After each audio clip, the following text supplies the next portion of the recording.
children. Today's story is The Reluctant Dragon. One summer's evening, a shepherd tore down the hill to his cottage. Ah! He screamed. He flung open the door. I just saw a dragon, he panted. Dragon? Shrieked his wife. A dragon, thought their son Sam. I wonder if he's friendly. I wonder if he's friendly too. The next morning, Sam set off to find out.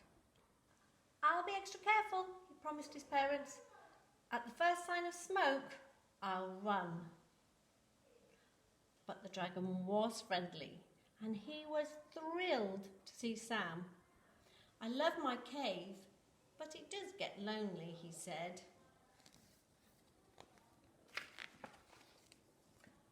The dragon told tales of long, long ago.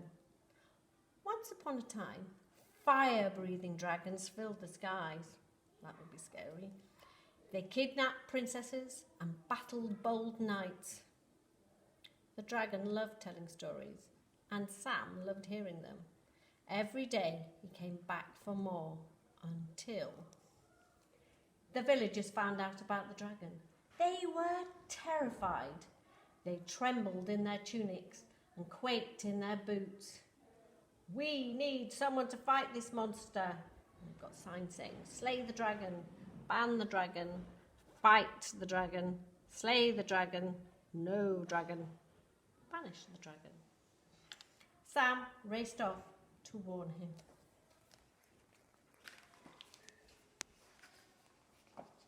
The villagers want to get rid of you, he gasped. They say you're dangerous. Nonsense. I wouldn't hurt a fly.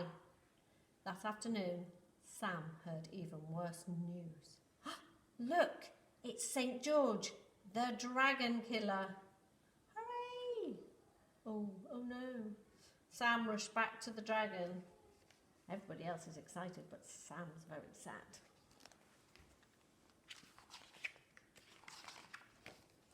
St. George has come to fight you, Sam shouted, and he has the longest, pointiest spear I've ever seen. But I don't like fighting, said the dragon. I'll hide in my cave until he goes. You can't, said Sam. He'll find you. The dragon yawned. I'm sure you'll think of something, he drawled. He's going to sleep. Sam wandered through the village square, thinking hard. A crowd was telling St. George about the dastardly dragon. He'll eat us all. He'll set us on fire.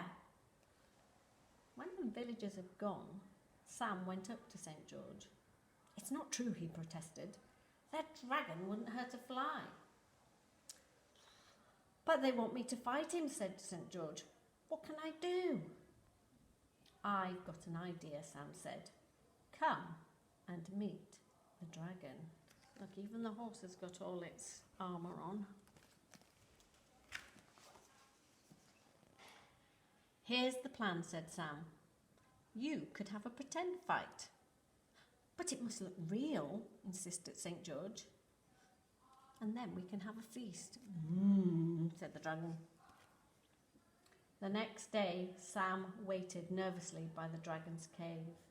The entire village trekked up the hill to watch the fight. And there's a jester. Colossal cheers broke out when St. George rode into view. But where was the dragon? A roar echoed round the hills. Flames blistered the air, and the dragon thundered out of his cave. Charge! Yelled St. George, galloping forward. The dragon bounded up, and they shot past each other with a wink.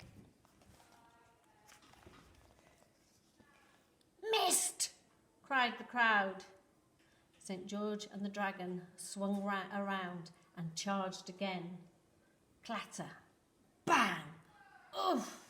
Look at them all in this big ball of a fight. The dragon gave a groan and slumped to the ground. St. George stood over him in triumph. Cut off his head! Spear him, they said. I think the dragon has learned his lesson, declared St. George. Let's invite him to our feast. And he led the villagers, Sam and the dragon, down the hill. The feast went on until the stars came out and everyone was happy. Sam was happy because his plan had worked. The villagers were happy because they'd seen a fight. St. George was happy because he'd won. But the dragon was happiest of all, for he had lots of new friends and a very full tummy. I think they all enjoyed their cake.